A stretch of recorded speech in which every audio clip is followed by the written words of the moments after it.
American expert Maya Angelou said, "Nothing can dim the light that shines from within." Our expert Vidya will help us with this light. Hi Vidya, welcome to Bedazzled. Hi Zora, it's so good to be back here. Today I'm going to give 4 tips to parents to instill self-esteem in their children. The first tip is to recognize the uniqueness in their children and encourage that. Your children are not supposed to be like you. You're not supposed to give birth to your own self.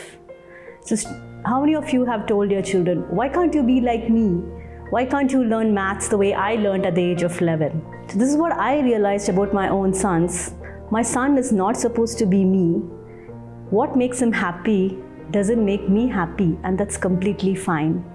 He's not a puppy to be raised or brought in line. He's an independent person with his own journey in life. Absolutely true. The second tip is to tell them always that you love them.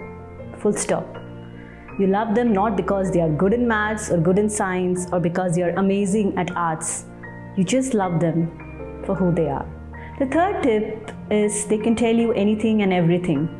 This is so important because if you don't provide them a safe space, they would end up sharing their life and feelings with outsiders. And as a parent, I know for sure that's extremely difficult to hold that space for them. But this is what I've started telling my sons. You can make mistakes, it's okay to make mistakes, but please come and tell me. I'm so glad you told me. And this one sentence is so important for our children.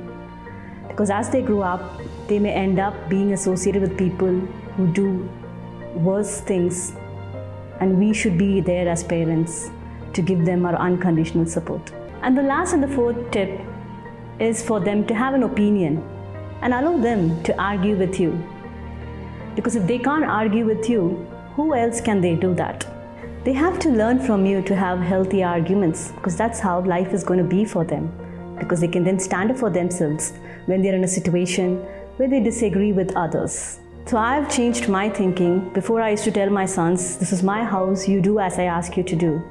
But now I tell them, let's have a discussion, let's agree to disagree. And this gives them the confidence to say no to bigger decisions in life. For example, when their friends are drinking, they don't have to go with that and they can stand up for themselves and say no. Thank you so much for being with us on Bedazzled, Vidya. We'll see you next week. Thank you so much. It's been great being here.